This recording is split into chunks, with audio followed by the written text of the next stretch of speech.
Every one of you I know, and every one of you I like. I like our leaders. I like everybody.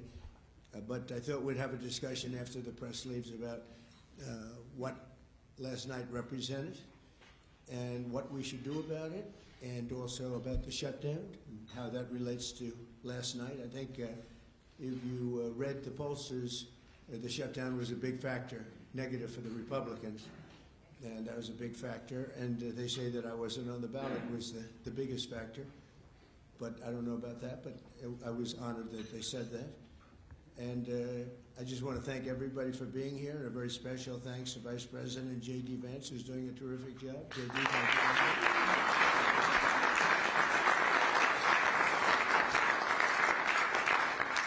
As well as the Senate leadership team that has been working very hard, working really, I will tell you, nobody's working any harder representing the American people, including Senator John Thune. John, thank you. Great job.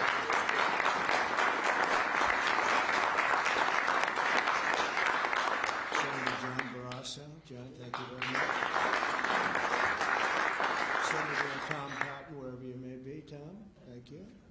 Thank you, Tom. Thank you. Senator Shelley Moore Capito, who's been very involved. Thank you, Senator James Langford from one of my favorite states, 77 out of 77. I always say 77 out of 77. Reagan was 56. That was the record. We got every one of them. Thank you, James. And a fantastic friend of mine and an incredible advocate during the election a year ago, Tim Scott. Thank you, Tim. So as you know, we are in the midst of a disastrous Democrat-created government shutdown, and it is Democrat-created, but I don't think they're getting really the blame that they should. That's now officially the longest shutdown in American history. The Democrat radicals in the Senate have shown zero interest in reopening the government, and I don't think they'll act so soon. A lot of people disagree. I've been saying for the last 30 days, we've had 4 or 5 different points. Yes, sir, they're going to get it right now. We should have it done in a day. I've heard that about 4 times. I heard it after Kings. You know, they said I was a king. And I heard it after Kings. I heard it after a couple of other moments in time. And I said, no, I don't believe so. And now I heard it's after the election. I don't believe so. I think they will. I think they're kamikaze pilots. I just got back from Japan. I talked about the kamikaze pilots. I think these guys are kamikaze. They'll take down the country if they have to. So I don't think so. Millions of Americans are going to be without SNAP benefits. And I will say about SNAP benefits, so when I was president, we had $7 billion worth, and now they have many times that, because these benefits were given to anybody that asked, and they're up to, I hear, just many times, $47 billion. So it wasn't the purpose of SNAP. That was for people that really had problems, down and out, people that really had problems. But during Biden, they gave it to anybody that wanted it. I think it's something you have to talk about because the numbers are incredible. But countless public servants are now not being paid, and the air traffic control system is under increasing strain. We must get the government back open soon, and really immediately. We have to get it up. We have the hottest economy we've ever had, and it's affecting the stock market now a little bit. But the stock market, as of Friday, has hit many record highs during the last 9 months, many. And it will again. This is just the beginning, because when these plants that are being built right now start opening up, we've never had anything like this as a boom. There's a construction boom right now, but that's going to be bigger than that. That's going to be an economic boom as soon as they open up, and it's going to be something special. We have car companies coming in. When I was in Japan, Toyota, Mr. Toyota, I said, "What's your name?" "Toyota." I said, "Oh, you're rich." I said, "How much of the company do you own?" 92.1%. I said, "I'm glad you said the one. He wants to be on." I said, "You're a rich guy." And he said, "I'm investing $10 billion in the U.S. And you know who I'm talking about, right? You introduced me, Mr. Senator. You introduced me originally when you were the ambassador to Japan. He's still good. He's still strong. But he had no interest in investing in this country. Now he's investing $10 billion as of 1 week ago in building new plants. We have auto plants coming in incredibly, but we have AI and all of them. And we can't be extorted to give $1.5 trillion to people that came into the country illegally, many from prisons, many drug dealers. A lot of people came in from mental institutions. They want to give a lot of money to the people that came in illegally. We have to get them out. We can't, no country can sustain that. That's not like an attack on our country. In no country, these are not going to be productive people. These are going to be anti-productive people. And we can be, all have big hearts. I have a bigger heart than anybody, but we can't let that happen. It's time for Republicans to do what they have to do, and that's terminate the filibuster. It's the only way you can do it. And if you don't terminate the filibuster, you'll be in bad shape. We won't pass any legislation. There'll be no legislation passed for 3.25. We have 3.25 years, so that's a long time. But when they can't do an extension, and John, I think they've done an extension every single time they've ever been asked forever. This is the first time they haven't done an extension. Extensions are supposed to be easy, but if they won't do an extension, they won't do any bill, even a simple bill. And we should do our own bills. We should get out. We should do our own bills. We should open up. We should start tonight with the country's open, congratulations. Then we should pass voter ID. We should pass no mail-in voting. We should pass all the things that we want to pass, make our elections secure and safe, because California is a disaster. Many of the states are disasters. But can you imagine when they vote almost unanimously against voter ID? All we want is voter ID. You go to a grocery store, you have to give ID. You go to a gas station, you give ID. But for voting, they want no voter ID. That's only for one reason, because they cheat. We would pass that in 15 minutes. If you don't get it, you'll never pass that. You'll never talk about mail-in ballots. Mail-in ballots make it automatically corrupt. If you have mail-in ballots, automatically it's correct. Even Jimmy Carter, they had the Carter Commission after he got out of office, and he had a group of very distinguished people, Democrats and Republicans, and they passed, they recommended things take place. It was a long time ago. And they said about mail-in ballots, if there is mail-in ballots, there will definitely be corruption, because, you know, they pass through too many hands. I mean, you go in to vote, and they want your card. Even me, I went into Palm Beach. You go in to vote, they want your card, you're this, you're that. They say, I'm sorry to do this, sir, but I have to look at your identification. I said, that's all right. I love that. But, you know, you're really not going to get away with much. It was very, very professional, very good, the way it's supposed to be. But these people don't want that. They have legislation in California where it's illegal to ask somebody for voter ID. If you ask somebody for voter ID, if you're an official, and you say, I'd like to see your voter ID, they can arrest you, okay? They can arrest you because they want to cheat, and they get away with it, and the Republicans let them get away with it, and we won't do that if we have the filibuster. So we're going to talk about that a little bit, and we're going to see if we can sway, because I know we have a lot of, not a lot, I'd say half feel this way, maybe a little bit less than half, and it's time to have a really good talk. If I thought that they weren't going to pass the filibuster, I wouldn't even bring it up. They're going to pass it within the first hour. If they take power, and it's more likely that they take power if we don't do it, because we're not going to be passing any legislation. They're not going to approve anything. We're going to go 3.25 years. There won't be one bill that we're going to pass, because the easiest thing to pass is exactly right now what they won't pass. And they'll do that, and they'll wreak havoc. But let's assume they get it. They're doing it anyway, so it wouldn't matter. They're doing it anyway. And, you know, I have a case where I have great U.S. attorneys that can't be approved because of the blue slips. The blue slips, I think you should terminate blue slips, too. It's a mental termination because it's really a custom. But if you have a Democrat senator or two is bad, but it doesn't make any difference. If you have one senator writes a negative letter on some great U.S. attorney, we had it in Manhattan, Southern District. Jay Clayton, one of the most respected lawyers in the whole country, by far, one of the most respected, and couldn't get approved. The courts approved him. The courts couldn't believe it. They did it like instantly. He went to the best schools, got the best marks, top of his class, everything was perfect. I mean, he was led the perfect life. Went to Sullivan and Cromwell, almost immediately became the head of Sullivan and Cromwell, you know, the most prestigious law firm, I would say, in the country, just about, whether it's Sullivan or two or three I could name, but Sullivan, I would say, really, maybe number one.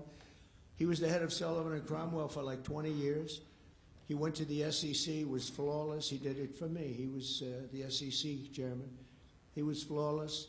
Then he went to Apollo, where he was the chairman of Apollo, and it was flawless. Everything went good. The stock went through the roof and everything. I asked him to go to the Southern District, and he said, "I'll do what you'd like to do, sir." He's a very high-quality person. But he couldn't get approval from Schumer. Schumer didn't approve him. The best student, the best schools, everything. He's like flawless. And the courts actually said, "You're not approving Jay Clayton?" Right, Lindsay? You heard this. The courts actually interceded, and they approved him.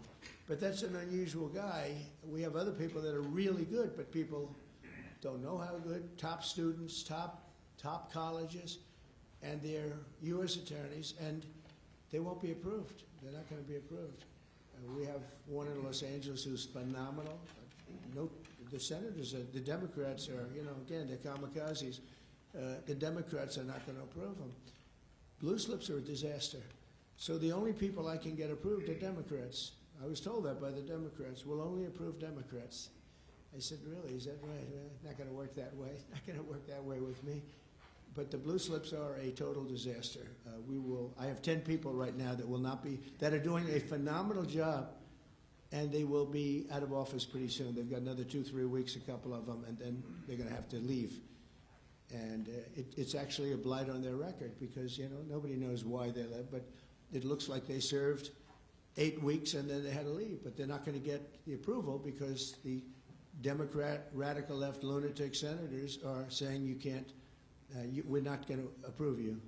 And if we're not going to approve you, I had actually one Republican who got 2 great letters, but it turned out that he was a rhino, but that was a nice term for him. Now, he got 2 letters of approval, and when I said 2 Democrats approved him, I had to fire him because I figured if 2 Democrats approved him, they wrote the most beautiful letters. I found out, man, this is strange, and he was no good. I fired him. He was really not much of a Republican. The recommendation of that one wasn't such a good recommendation. Someday I'll tell you who recommended him, but it wasn't exactly the best. But when I saw when I saw the 2 senators from Virginia gave him glowing marks, Tim, I said, let me see this. I read the most beautiful letters I've ever seen. I said, I called him up. I said, sorry, you're fired. Get the hell out of here. And but it's a horrible thing. Blue slips is a horrible thing because I have the right to pick judges and I have the right to pick U.S. attorneys, and this takes away the right from me. And I think we're going to go to court on it, and we'll see what happens in court. But it gives the president, it takes away the right of the president to pick people to serve on the court and to serve as U.S. attorneys, which is very important. But the biggest thing is the filibuster. We have to get the country going. We will pass legislation at levels you've never seen before, and it'll be impossible to beat us. By the way, if they do, they're going to do it anyway, and they are going to immediately do the filibuster. And when they do the filibuster, they're going to pack the court. They want at least five justices. Now I hear it's up to 5. I actually heard up to 7 and up to 9, okay? They want new judges. They want to pack the court, and they will do it in the first day, maybe the week. Maybe they'll slow it down because there's no reason to rush. But they'll do it first week. They'll vote on this. And I have friends over there that are Democrats. I'm close to a lot of people. And I asked them about that because some people say, well, maybe they won't do that. I mean, they destroyed the career of Manchin and Sinema, and they got them out. They were the only objectors. Nobody else is going to object. They're going to do it the first day. They're going to pack the court. They're going to make D.C. a state, and they're going to make Puerto Rico a state. So now they pick up 2 states. They pick up 4 senators, okay? You think you have problems? They're going to do all of the things. They're going to pick up electoral votes. It's going to be a very, very bad situation. And it's done. It's done. As soon as they attain power. Now, if we do what I'm saying, they'll most likely never attain power because we will have passed every single thing that you can imagine that it's good and all good for the country. And there'll be no reason to. If we don't do that, people will say they're not doing much and they're in power. So the good news is we did the great, big, beautiful bill, and it's the greatest thing we could have done. And the smartest thing with John and our Speaker of the House, who's so good, Mike Johnson, we did all in one bill. If we didn't, John, it would be a problem because, we would have gotten a small piece passed. A lot of people wanted to do that. A lot of people in the room wanted to do that. They went along with me and John and everybody, and we got this thing passed. Honestly, it's 4 years' worth of goodies. No tax on tips, no tax on Social Security, no tax on, think of it, no tax on overtime. It's an unbelievable tax cut for the workers and for business, where business is going to create jobs, and we're creating jobs at levels that nobody's ever seen before. All these things are good. We have to be able to get the word out. If we don't get the word out, we're making a very big mistake. So I have this long, beautiful, and very boring speech. I won't bother reading it, but because we can just start talking, and I think it's very important. We have to get the country open, and the way we're going to do it this afternoon is to terminate the filibuster. And it's possible you're not going to do that, and I'm going to go by your wishes. You're very smart people. We're good friends, but I think it's a tremendous mistake, really. It would be a tragic mistake, actually. It's time. It's time. If I thought they weren't going to approve, I'd sort of be with you. I'd be fine. I'd be neutral to with you. But knowing that they're going to pass it as soon as they get any semblance of control, they'll pass it first thing, then it's like we have to do it first. And we have 2 years, and we'll end up with 2-3 years, and we'll have this country so perfect. We will have passed more legislation than any Congress and any group of senators or a group of congressmen. And we will get it through. They'll send it to us. We'll send it to them. It'll be a beautiful machine. Otherwise, we're just going to sit around and argue with these people all day long, and they're highly unrealistic, highly unrealistic. Many of them are radical left subversives, frankly. So I want to thank everybody, and we're going to talk, and I want to thank the press for treating us so really well for that foreign trip. It was an amazing, we had just an amazing meeting. Don't forget, 2 months ago, it looked like the whole world was in trouble over rare earth. And that's no longer even a subject that people talk about. It was all worked out very quickly. Without tariffs, I couldn't have done it. I put a 100% tariff on China. As soon as I heard it, within 20 minutes, I put a 100% tariff on China. When President Xi, who's really a friend of mine, as much as he can be a friend, he's a tough man. He's a tough man. Smart man, actually. Very smart. The press doesn't like it when I call him very smart. You know, they think I'm not supposed to call him smart. But at least 1.4 billion people, without question. In fact, during the meeting, we were there. A couple of you were there, and some of you saw it. So he's here, and he's got about 6 people on each side. And every one of those people was standing like this. They were at attention. And I made a comment to one of them, and I got no response. I said, "Are you going to answer me?" I got no response. And President Xi didn't let him have any. So if there's any question, I said, I want my cabinet to behave like that. That's what I'm demanding that I want them sitting up like that, Tim, just nice and straight. I never saw posture like that. I've never seen men so scared in their lives. They have the equivalent of a vice president. He was, I said, "Are you going to answer my question?" And he's like, he doesn't move. I said, "What's wrong with this guy?" "I will answer all questions." Why don't you behave like that? JD doesn't behave like that. JD buds into conversations. I want to have that for at least a couple of days, okay, JD? We'll keep you long term, but a couple of days of that would be very, very nice. Okay, I want to thank you, and we'll talk a little bit. And I see they set me up with a podium. I thought I'd just be sitting, but it's probably easier. I want to thank you all very much. Thank you to the press, and you can go, and we'll speak to you later. Thank you. I'm going to Miami to make a speech today at a big group, and we have a nice big crowd, and we'll see you there. A lot of you are traveling down with me. Thank you very much. Mr. President, you sound very frustrated by last night's elections. What are the takeaways for people in this room? Keep moving. Thank you, press. What happens if they don't eliminate the press? filibuster, Keep moving. Mr. Thank you, President? press. Please wrap. Thank you. Thank you, guys. Keep moving. Please, Thank keep you. moving. Thank you. Thank you, guys. Keep moving. Keep moving, guys. Keep it going.